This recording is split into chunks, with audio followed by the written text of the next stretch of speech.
Rien à voir, mais... T'as vu? J'ai mis du beurre côtelé.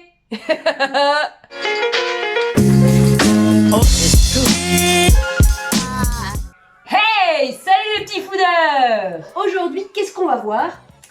Nous allons voir une recette à faire au cookie-o.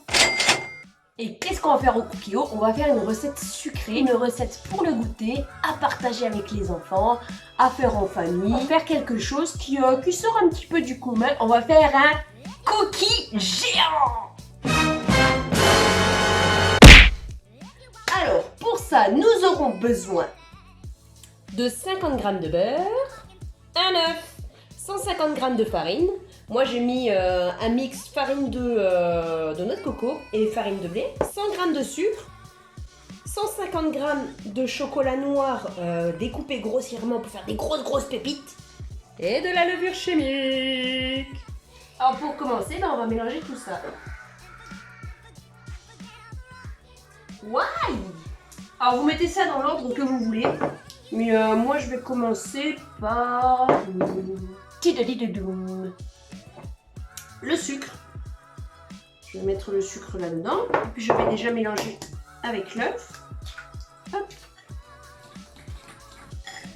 Vous vous souvenez de la chanson que je chante quand je mélange comme ça? Quand je fais de la purée mousseline, je suis sûre de ce qu'il y a dedans. Je n'ai absolument pas été payée par la purée. Je vais continuer par la farine. J'espère que la farine de coco, ça va rajouter un petit truc sensationnel. Le beurre. Faisons avec les mains. Je ne sais pas du tout ce que ça va donner. En vrai, la recette, je la teste avec vous. Bon, ça a l'air pas trop mal. On sent bien le coco. Maintenant, il n'y a plus qu'à mettre ça dans le cookie-o. Donc, on va choisir un plat qu'on va huiler et qui rentre dans le panier vapeur. Alors moi, du coup, j'ai trouvé ça. Donc ça, c'est mon panier vapeur. Et ça, c'est une casserole amovible. Vous savez où on enlève la poignée comme les Tefal, mais c'est pas du tout la marque Tefal. Alors voilà, moi, je mets ça dedans. J'ai beurré le moule pour éviter que ça colle trop. Et maintenant, je vais poser mon cookie dans le fond. Je vais bien le tasser.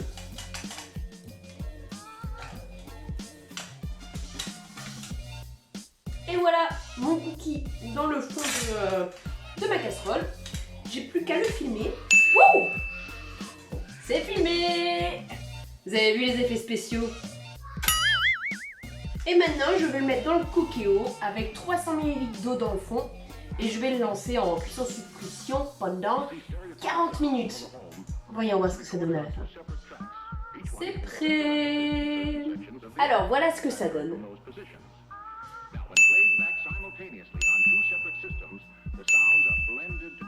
Un énorme cookie. Il est beau. Il est... Franchement, ils sont super bons. Même si j'ai un peu la schnoodle. Mais qui coule quoi. Eh ben il est gros, il est moelleux. Moelleux mais en même temps un petit peu croustillant. Ce que je vais faire, je vais découper une petite part. Comme ça on va voir ce que ça donne à l'intérieur. Alors voilà ce que ça donne.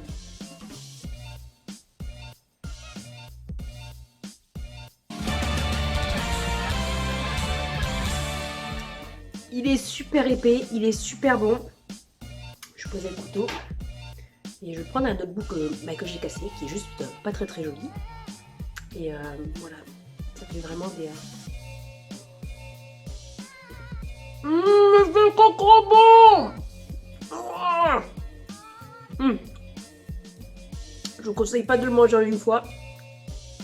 Ça va pas être très bon pour vous, mais franchement pour couper des petits bouts comme ça et même dans les goûters des gosses, tout ça, c'est trop bon. J'en raffole. Franchement, à refaire. J'essaierai quand même aussi avec d'autres farines, mais voilà. Le rendu, en tout cas, est vraiment top.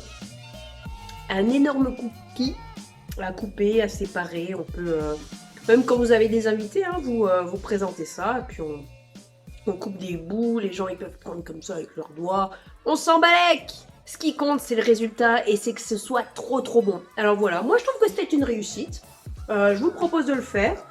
Après, c'est sûr que la cuisson, 40 minutes au Cookéo, c'est long, mais après, ça tourne tout seul. Hein. Allez, si ça vous a plu, si vous kiffez le cookie géant, mettez un petit j'aime, abonnez-vous et revenez me voir pour d'autres recettes. Je compte en faire d'autres. Prochain coup, je prévois de vous faire un food hack. Yeah!